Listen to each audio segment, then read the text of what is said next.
নমস্কার বন্ধুরা, আমার চ্যানেলে আমি আপনাদেরকে স্বাগত জানাই। আশা করছি আপনারা ভালো আছেন, সুস্থ আছেন। আমি আবারও চলে এসেছি আপনাদের কাছে কিছু ইউজফুল ভিডিও নিয়ে। আর এই ভিডিওতে আপনারা দেখবেন বেশ কিছু নতুন নতুন টিপস।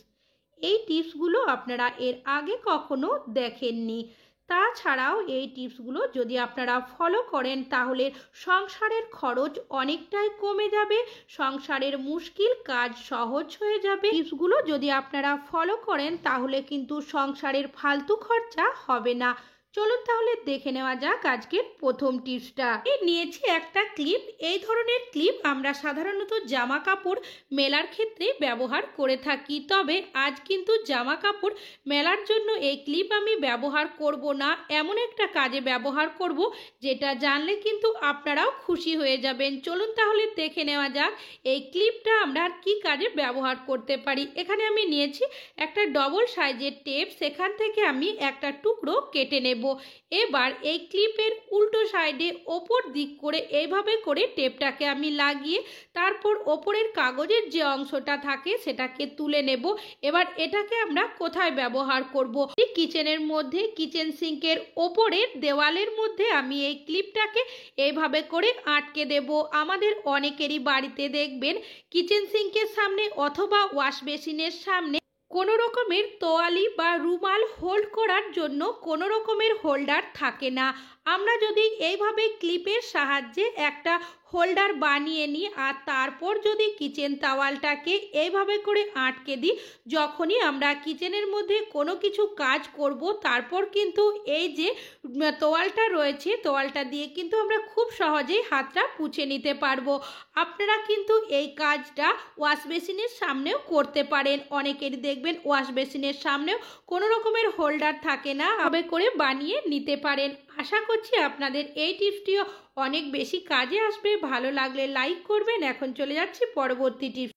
নিয়েছি একটা পুরনো মোজা। অনেক সময় দেখবেন আমাদের যদি একটা মোজা কোনোভাবে হারিয়ে যায় অথবা মোজা ছিঁড়ে যায় বা মোজার যে রাবারটা থাকে সেটা ঢিলে হয়ে যায়, তখন কিন্তু আমরা সেই মোজাগুলো আর কেউই ব্যবহার করি না, হয় ফেলে দিই আর না হলে বাড়িতে এরকমই কিন্তু পড়ে থাকে। তো এই পুরনো মোজা আপনারা আবারও কিভাবে ব্যবহার করবেন তার একটা টিপস আপনাদের কাছে শেয়ার করছি। এখানে আমি নিয়েছি একটা পুরনো চিরুনিটাকে আমি মোজার মধ্যে এইভাবে করে প্রথমে ভরে নেব। এবার মোজাটিকে চিরুনির মধ্যে এইভাবে করে ভালোভাবে একটু জড়িয়ে দেব। তারপর এখানে আমি নিয়ে নেব একটা রাবার ব্যান্ড দিয়ে খুব ভালোভাবে মোজাটিকে আটকে দেব যাতে করে চিরুনির থেকে বেরিয়ে না যায়। আমি এখানে নিয়েছি সামান্য পরিমাণের জলটাকে মোজার মধ্যে এইভাবে করে একটু ছড়িয়ে দেব যাতে করে মোজাটা একটু ভিজে যায়। এবার এটা আমরা কি কাজে ব্যবহার করব? ফ্রিজ আমরা কম বেশি কিন্তু সকলেই ব্যবহার করে থাকি, শীত গ্রীষ্ম বর্ষা যে কালই হোক না কেন। তবে আমরা ফ্রিজটা ভালোভাবে পরিষ্কার করলেও ফ্রিজের যে রাবারটা থাকে সেটা কিন্তু কেউই ঠিকঠাকভাবে পরিষ্কার করি না, যার কারণে অনেকটাই নোংরা জমে যায়। এমনকি ফ্রিজের যে দরজাটা থাকে সেটা অনেক সময় ভালোভাবে লাগানো যায় না, যার কারণে আমাদের দেখবেন লাইনের বিল কিন্তু অনেকটাই পুড়ে। আর এই রাবারগুলো পরিষ্কার করতেও কিন্তু আমাদের অনেকটাই সমস্যার মধ্যে পড়তে হয়। আমরা যদি পুরনো মোজা এইভাবে করে চিরুনির মধ্যে ভরে তারপর পরিষ্কার করে নিই, দেখবেন খুব সহজেই কিন্তু এই রাবারের ভেতরে যে নোংরাগুলো থাকে পরিষ্কার হয়ে যাবে। আমি আপনাদেরকে দেখিয়েও দিচ্ছি। আমি যেহেতু এই রাবারটাকে কিছুদিন আগেই পরিষ্কার করেছিলাম, যার কারণে খুব বেশি নোংরা কিন্তু এখানে নেই। আশা করছি আপনাদের এই টিপসটিও অনেক বেশি কাজে আসবে। ভালো লাগলে লাইক করবেন। এখন চলে যাচ্ছি পরবর্তী টিপসে। আমি এখানে নিয়েছি একটা ফুল ঝাড়ু সাধারণত আমরা ঘর ঝাড়ু দেওয়ার জন্যই কিন্তু সকলেই ব্যবহার করি। তবে এই ঝাড়ুগুলো যখনই দেখবেন বেশ কিছুদিন ব্যবহার করে নেওয়া হয়ে যায়, ঝাড়ুর এই যে জায়গাটা থাকে এখান থেকে দেখবেন যে ঝাড়ুর ফুলগুলো থাকে এটা কিন্তু বেরোতে শুরু করে, যার ফলে পুরো ঝাড়ুটাই কিন্তু আমাদের খুলে যায়। তখন কিন্তু এই ঝাড়ুটা আমরা আর বেশি দিন ব্যবহার করতে পারি না। তখনই আপনাদের ঝাড়ুটা বেশ কিছুদিন ব্যবহার করে নেওয়া হয়ে যাবে। আর যদি ফুলগুলো খুলে যায় অথবা আপনারা নতুন ঝাড়ু কেনার পরেও এই কাজটি করতে পারেন। নিয়ে নেবেন একটা প্লাস্টিকটাকে এইভাবে করে 3বার পার্ট করে নেবেন। আর দেখতেই পাচ্ছেন কাজটি আমি কিভাবে করে নিচ্ছি। এবার যে জায়গা থেকে আপনাদের ঝাড়ুর ফুলগুলো খুলে যায় সেই জায়গার মধ্যে এইভাবে করে দিয়ে তারপর ভালোভাবে 2 থেকে 3টে আপনারা গিট দিয়ে দেবেন, যাতে করে প্লাস্টিকটা কোনোভাবেই খুলে না যায়। তো এখানে একটু ছোট সাইজের প্লাস্টিক নিয়েছি, সেই কারণে আমি একবারই কিন্তু ঝাড়ুর মধ্যে পেঁচিয়েছি। আপনারা যদি বড় সাইজের প্লাস্টিক নেন সেক্ষেত্রে 2 থেকে 3বার পেঁচিয়ে নেওয়ার পর তারপর কিন্তু গিট দিয়ে দেবেন। আর দেখতেই পাচ্ছেন আমার কিন্তু এখানে 3টে গিট দেওয়াও হয়ে গেছে। এখানে নিয়েছি একটা কাঁচির সাহায্যে এক্সট্রা যে প্লাস্টিকটা বেরিয়ে আছে সেটাকে আমি কেটে নেব। এবার এই প্লাস্টিকটা যাতে ঝাড়ুর মধ্যে ভালোভাবে লেগে যায় সেই জন্য আমি এখানে একটা আয়রন নিয়েছি। আয়রনটাকে একটু গরম করে নিয়েছি। এবার এইভাবে করে আমি চেপে নেব। আর আয়রনটা কিন্তু খুব বেশি গরম করবেন না, হালকা গরম করলেই কিন্তু হবে। অতিরিক্ত গরম করলে কিন্তু প্লাস্টিকটা আয়রনের মধ্যে লেগে যেতে পারে। আর দেখতেই পাচ্ছেন কাজটি আমি কিভাবে করে নিচ্ছি। তো এইভাবে ঘুরিয়ে ঘুরিয়ে আপনারা আয়রনটা প্লাস্টিকের মধ্যে কিছুক্ষণ রেখে দেবেন। স্টিকটা কিন্তু ঝাড়ুর মধ্যে ভালোভাবে লেগে যাবে, এমনকি ঝাড়ুর যে ফুলগুলো থাকে সেগুলো কিন্তু বেরিয়ে যাবে না। আপনারা এই ঝাড়ুটা বেশ কিছুদিন আরও ব্যবহার করতে পারবেন। আশা করছি আপনাদের এই টিপসটি অনেক বেশি কাজে আসবে। ভালো লাগলে লাইক করবেন। এখন চলে যাচ্ছি পরবর্তী টিপসে। এখানে নিয়েছি একটা ফোনের চার্জার। এই ধরনের চার্জার কিন্তু কম বেশি আমাদের সকলেরই বাড়িতে থাকে। অনেক সময় দেখবেন আমাদের ফোনের চার্জারের অ্যাডাপ্টারটা খারাপ হয়ে যায়। তাছাড়াও অনেকেরই কিন্তু আমাদের এই ধরনের চার্জার এক্সট্রা থাকে। তখন কি হয়, খারাপ হয়ে গেলে এই চার্জারগুলো কিন্তু আমরা আর কেউই কোনো কাজে ব্যবহার করি না, আমাদের বাড়িতে এমনি পড়ে থাকে। তো এই চার্জারের যে অ্যাডাপ্টারগুলো আপনারা আবারও কিভাবে ব্যবহার করে নেবেন।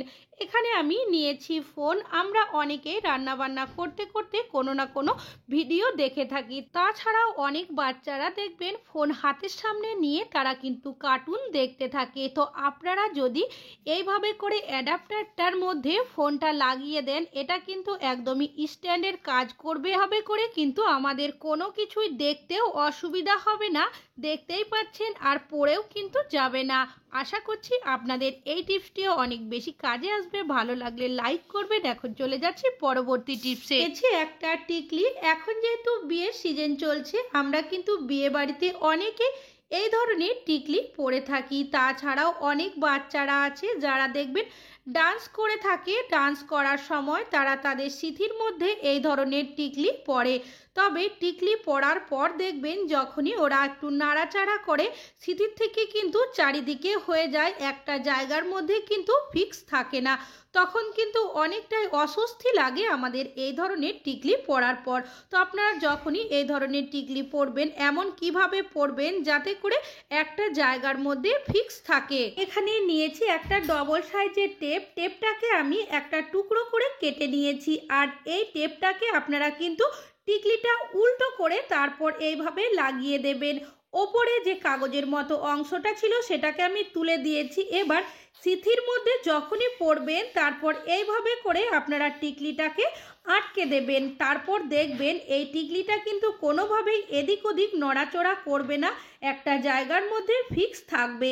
আশা করছি আপনাদের এই টিপসটিও অনেক বেশি কাজে আসবে।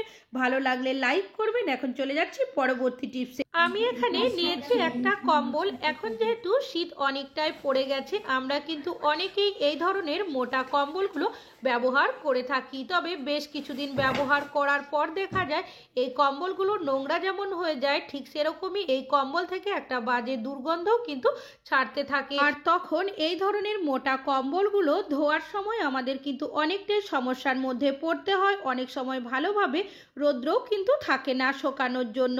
তো আপনারা কিভাবে জলে না ধুয়ে এমনকি খুব কম পরিশ্রম করে এই কম্বলগুলোকে আপনারা পরিষ্কার পরিচ্ছন্ন এমনকি জীবাণুমুক্ত করে ফেলবেন তার একটা টিপস আপনাদের কাছে আমি শেয়ার করব।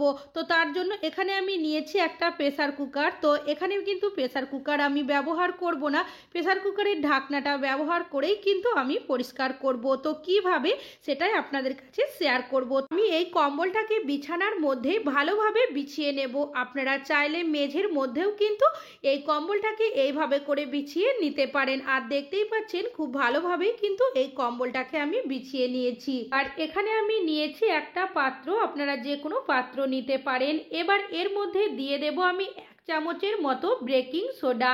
যে বেকিং সোডা আমরা রান্নাবান্না ক্ষেত্রে অনেকেই কিন্তু ব্যবহার করে থাকি।